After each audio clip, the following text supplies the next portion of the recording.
Hey everybody, Tim here with today's episode of Star Trek Deep Space Nine, Season 1, Episode 4, Babel. So right off the bat, I think it's interesting to at least mention that this is not the first episode to have the biblical city of Babel mentioned. The original series in Season 2 had the episode Journey to Babel.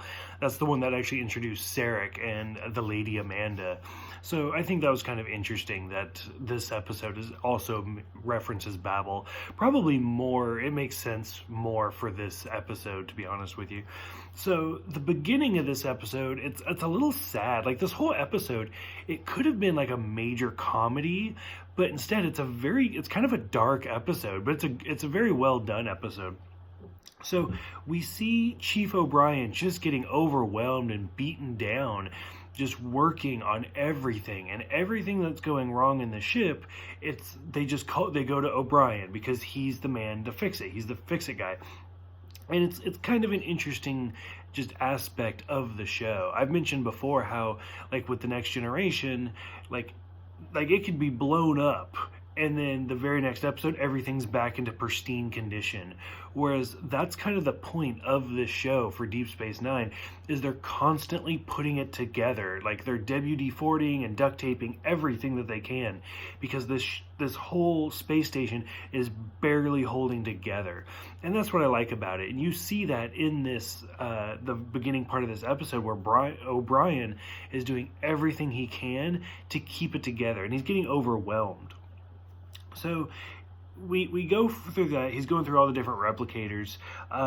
We get a little bit of Dax's information, because like in the last episode, I think it was, they mentioned like maybe she's had like 6 lives at this point. There's not like a finite number as of yet.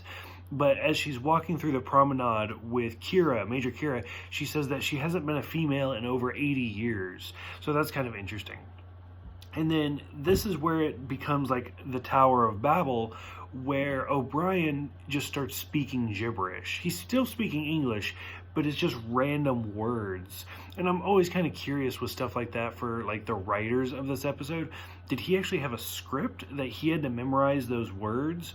Or did they just say random stuff? So I think it's kind of interesting.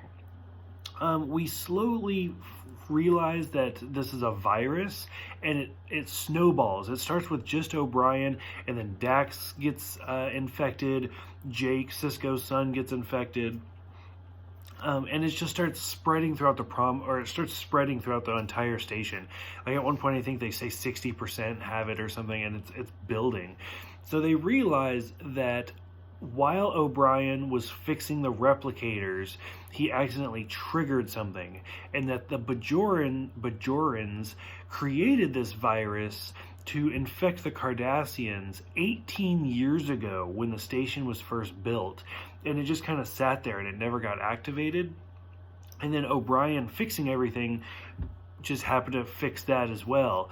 So as they're trying to find a cure, different stuff is going wrong on the space station because nobody can do anything. Because this is where it goes from, like, it could just be kind of a funny episode where they're just gibberish and speaking nonsense, but it's a very dark and serious episode because they start getting very sick and dying.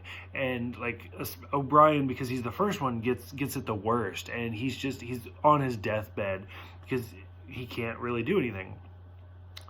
Kira realizes who did it, and this is kind of where it becomes that Star Trek, like, how do we end this?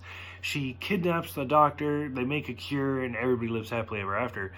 So overall, I think this is a good episode. The only reason it doesn't have a little bit of a higher rating, at least for me, is because of how quick everything got solved. Like I said, it's really interesting. Like, we see Odo and Quark working together, and especially Quark has some great lines where he's like, oh, I've seen people teleport all the time, and Odo's like, no, you don't know what you're doing, and he does it anyway. So stuff like that I really like. It's just the ending where they're just like, oh, yep, we found the doctor, we got a cure, we're done.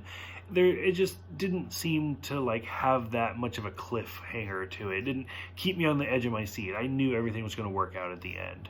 So for those who have seen this one, what did you guys think? Do you guys like that aspect, that Deep Space Nine is this broken down space station, that it's completely different than what we've seen before in the Next Generation. Go ahead, let me know in the comments below. Thank you guys for everything. You guys are all awesome. I appreciate all of you. Thank you for the YouTube subscriptions. That means a lot to me as well. I will see you guys next time for Captive Pursuit.